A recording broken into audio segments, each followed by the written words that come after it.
car je vous ai donné un exemple, afin que vous fassiez comme je vous ai fait. Jean chapitre 13, verset 15. Il est important de comprendre ceci. Jésus, bien qu'il soit notre maître, a également durant sa vie terrestre joué le rôle du serviteur. Pour mieux comprendre, Jésus est notre maître, car c'est lui qui nous donne les instructions que nous devons suivre. Mais aussi il a été à la place du serviteur, afin de nous montrer le chemin par lequel nous devons passer pour le suivre en tant que serviteur. Vous savez où je vais et vous en savez le chemin. Thomas lui dit, « Seigneur, nous ne savons où tu vas. Comment pouvons-nous en savoir le chemin ?» Jésus lui dit, « Je suis le chemin, la vérité et la vie. Nul ne vient au Père que par moi. » Jean chapitre 14, les versets 4 à 6. Ainsi, le chemin que nous devons suivre, c'est le chemin que Jésus lui-même a suivi, car il n'y a aucun autre moyen de parvenir à Dieu. C'est pourquoi il dira qu'il nous a donné un exemple. Car toute sa vie terrestre est l'exemple auquel nous devons nous référer pour savoir à quoi ressemble le chemin que nous avons choisi d'emprunter. Dès que Jésus eut été baptisé, il sortit de l'eau. Matthieu chapitre 3, verset 16. Le point de départ de ce chemin est le baptême. Il faut savoir que le baptême, ce n'est pas l'acte visible que nous posons, c'est-à-dire un rituel quelconque. Mais c'est tout d'abord en premier la décision de suivre Jésus qui subsiste dans notre cœur qui est la condition pour recevoir le véritable baptême. Car nous pouvons accomplir tous les rites que nous voulons. Si Dieu ne voit pas dans notre cœur le désir de le connaître, ce serait un acte complètement banal que nous aurons posé. Souviens-toi que les adorateurs que le Père recherche, ce sont ceux qui l'adorent en esprit et en vérité. Et voici les cieux s'ouvrir, et il vit l'Esprit de Dieu descendre comme une colombe et venir sur lui. Matthieu chapitre 3, verset 16. Pour la seconde étape du baptême, lorsque Dieu voit dans notre cœur le désir de le connaître, c'est alors qu'il vient à nous pour demeurer en nous. C'est la validation de notre demande.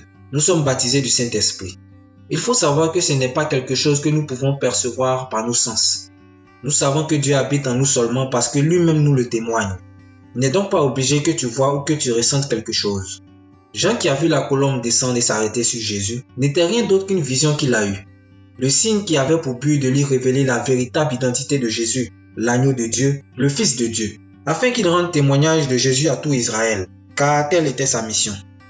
Alors Jésus fut emmené par l'Esprit dans le désert pour être tenté par le diable. Matthieu chapitre 4, verset 1. Dès lors que tu as reçu le Saint-Esprit, et donc que Dieu habite désormais dans ton cœur, il te conduira dans le désert de ta vie. C'est le second point de ta marche sur le chemin que Jésus nous a tracé. Après avoir jeûné 40 jours et 40 nuits, il eut faim. Matthieu chapitre 4, verset 2. Le désert, c'est l'endroit où nous éprouvons toutes sortes de manques, de pression, de dangers. Tu seras quotidiennement au contact des serpents et des scorpions qui te mordront et te piqueront. Il s'agit de la véritable apparence du monde. Tu ne seras pas à ton aise, car les conditions de vie y sont extrêmes. Il te faudra du courage et de la persévérance pour le traverser. Le tentateur s'étant approché lui dit, « Si tu es fils de Dieu, ordonne que ces pierres deviennent des pains. » Matthieu chapitre 4, verset 3. Après un bon moment, lorsque tu t'habitues à vivre dans toutes sortes de difficultés, c'est alors que Satan viendra pour te proposer des solutions, pour te faciliter le passage de cette étape. Il te proposera des moyens de soulager tes souffrances, ou même des chemins alternatifs pour te mener là où tu veux aller. Mais il est évident qu'il n'en est rien. Choisir de les emprunter te conduira loin de ton but, et donc loin de Jésus.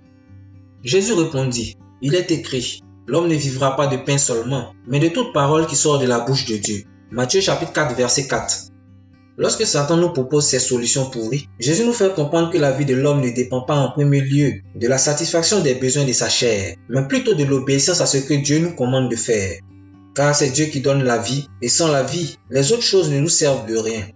Si Dieu veut que tu passes par toutes ces souffrances, c'est parce que ta vie dépend de l'expérience que tu en tireras. Je t'invite à lire Deutéronome chapitre 8, les versets 1 à 3. Avant de continuer, il faut savoir que les Écritures, ce sont la loi et les prophètes. Et donc tous les écrits qui ont été ordonnés par Dieu et qui ont existé avant la venue de Jésus sur la terre d'Israël. Le diable le transporta dans la ville sainte, le plaça sur le haut du temple et le dit, « Si tu es fils de Dieu, jette-toi en bas, car il est écrit, il donnera des ordres à ses anges à ton sujet, et ils te porteront sur les mains, de peur que ton pied ne heurte contre une pierre. » Matthieu chapitre 4, les versets 5 à 6. Lorsque tu résisteras à Satan parce que tu affirmes obéir à ce que Dieu te dit, alors qu'il te proposait des raccourcis, il changera de tactique et il utilisera les Écritures pour te pousser à désobéir à ce que Dieu t'a commandé. C'est là qu'il faut être vigilant, car pour toi, enfant de Dieu, ton rôle est d'obéir au Saint-Esprit et non de te référer à ce que Dieu a déjà commandé à d'autres personnes dans le passé. Vous sondez les Écritures parce que vous pensez avoir en elles la vie éternelle. Ce sont elles qui rendent témoignage de moi. Jean chapitre 5, verset 39. Les expériences et les leçons contenues dans les Écritures rendent le témoignage que l'homme doit se laisser diriger par Dieu, car seul Dieu connaît ce qui est bon pour chaque être humain. C'est pourquoi le chemin qu'il te montrera ne sera pas forcément le même que celui de ton frère, car nous sommes tous différents. Jésus lui dit, il est aussi écrit, tu ne tenteras point le Seigneur ton Dieu. Matthieu chapitre 4 verset 7. Encore une fois, Jésus nous fait comprendre que ce n'est pas à nous de décider de ce que nous devons faire, mais plutôt à Dieu de nous dire quoi faire. Car Dieu nous protège en tout temps et notre rôle est d'obéir. Car tenter Dieu, c'est pousser Dieu à accomplir notre volonté. Or, celui qui est rebelle au commandement de Dieu ne peut prétendre être son enfant.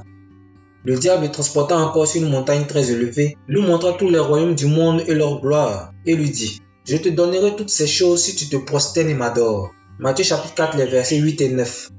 Lorsque Satan n'arrive pas à te renverser en te proposant des raccourcis pour fuir ta peine et en te poussant à désobéir à Dieu d'une manière ou d'une autre, il finit par te proposer de te donner richesse et gloire dans ce monde. Car quel homme ne souhaiterait pas jouir de l'abondance ici-bas? En vérité, voilà ce que Satan te propose. Vends-moi Jésus et je te couvrirai d'or. Jésus lui dit, retire-toi Satan, car il est écrit, tu adoreras le Seigneur ton Dieu et tu le serviras lui seul. Alors le diable le laissa. Et voici des anges vinrent auprès de Jésus et le servaient. Matthieu chapitre 4, les versets 10 et 11. Encore une fois, Jésus nous montre le chemin.